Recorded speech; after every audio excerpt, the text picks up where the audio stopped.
بسم اللہ الرحمن الرحیم۔ حضرت یوسف علیہ السلام نے جب زلیخا کو بے حد مضطرب دیکھا اور زلیخا اپنی جان دینے پر کمر بستہ ہوئی، تب آپ علیہ السلام نے ارادہ کیا کہ میں زلیخا سے رہائی پاؤں۔ اور یوسف علیہ السلام نے جب دیکھا کہ زلیخا نے حبس خانے کے دروازے بند کر دیے اور اپنی جان دینے پر تیار ہوئی، تب حضرت یوسف علیہ السلام کے پاس رضامندی ظاہر کرنے کے سوا کوئی چارہ نہ رہا، اور پھر اس کی طرف مخاطب ہوئے اور رضامندی ظاہر کی، اور آپ علیہ السلام نے اپنے آزار بند میں ساتھ ساتھ گرہ دے رکھی تھی تاکہ اس کے کھولنے میں تاخیر ہو، اور حضرت یوسف علیہ السلام اللہ پاک کی طرف نظر کیے تھے کہ اتنے میں زلیخا نے خوش مخلوط ہو کر جلدی سے ان کا ہاتھ پکڑ لیا اور مباشرت کی متقاضی ہوئی۔ پس حضرت یوسف علیہ السلام کے آزاربند کی ایک گرہ کھولنے میں لگتی اور دوسری گرہ آزاربند کی لگ جاتی، اور حضرت یوسف علیہ السلام کا دھیان بھی اس وقت خدا ہی پر تھا۔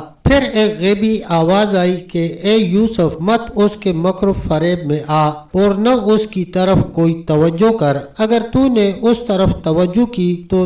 فعل بد کا مرتکب ہو جائے گا، اور تیرا نام بھی خدا کے ہاں اس جرم کی پاداش میں انبیاؤں کے دفتر سے مٹا دیا جائے گا، اور نہ معلوم خدا تیرے ساتھ کیا معاملہ کرے۔ چنانچہ حدیث قدسی میں آیا ہے، حضور اکرم صلی اللہ علیہ وسلم نے فرمایا، اے یوسف علیہ السلام، اگر موافقت کی تم نے گناہ کی تو مٹا دے گا اللہ تعالیٰ تیرا نام انبیاؤں کے دفتر سے۔ تب سنتے ہی یہ الفاظ غیبی حضرت یوسف علیہ السلام دروازے کی طرف دوڑے باہر نکل جانے کے واسطے، اور پیچھے زلیخا دوڑی ان کے پکڑنے کو۔ خدا کے حکم سے دروازے خود بخود کھلتے چلے گئے۔ کہتے ہیں زلیخا نے ایک سونے کا بت بنا رکھا تھا جس کو وہ پوجتی تھی، اور وہ بھی اسی جگہ رکھا تھا، اس کو زری کے کپڑے سے ڈانکنے لگی۔ اتنے میں حضرت یوسف علیہ السلام کی نظر اس پر جا پڑی۔ پوچھا کہ یہ کیا چیز ہے جو تو نے پردے کے اندر رکھی ہے؟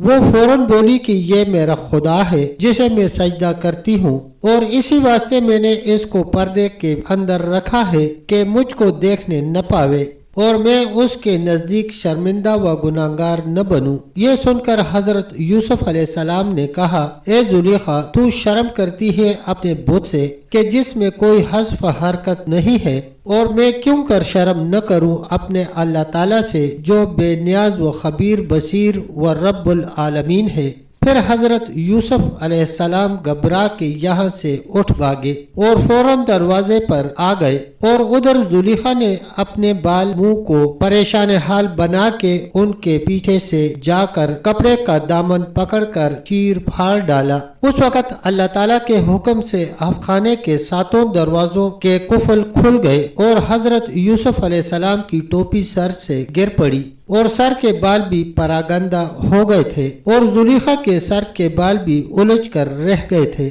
اور خود زلیخا ننگی تھی۔ اور عزیز مصر نے دونوں کو دروازے پر اس بھاگتے ہوئے حالت میں پایا۔ عزیز مصر کو دیکھا زلیخا نے جھوٹی باتیں بنا کر عزیز مصر سے کہا کہ تم نے ایسا غلام اپنے گھر میں رکھا ہے کہ وہ مجھ سے بدفعلی کرنا چاہتا ہے، یہ دیکھو میرا حال کیسا ہو رہا ہے۔ ارشاد باری تعالیٰ ہے، ترجمہ، اور دونوں دروازے کی طرف دوڑے اور عورت نے چیر ڈالا اس کا کرتا پیچھے سے، اور دونوں کے دونوں مل گئے عورت کے خاوند سے دروازے میں۔ زلیخا بولی، اور کچھ سزا نہیں ایسے شخص کی کہ چاہے تیرے گھر میں برائی مگر یہی کہ قید میں پڑے یا دکھی مار۔ یہ سن کر عزیز مصر نے حضرت یوسف علیہ السلام سے کہا، تجھ کو میں نے اپنا بیٹا بنایا تھا اور اپنے گھر کا امین بنایا تھا، اب مکافات اس کی یہی ٹھہری کہ تم عورت پر بد نظر رکھتے ہو۔ حضرت یوسف علیہ السلام نے عزیز مصر سے کہا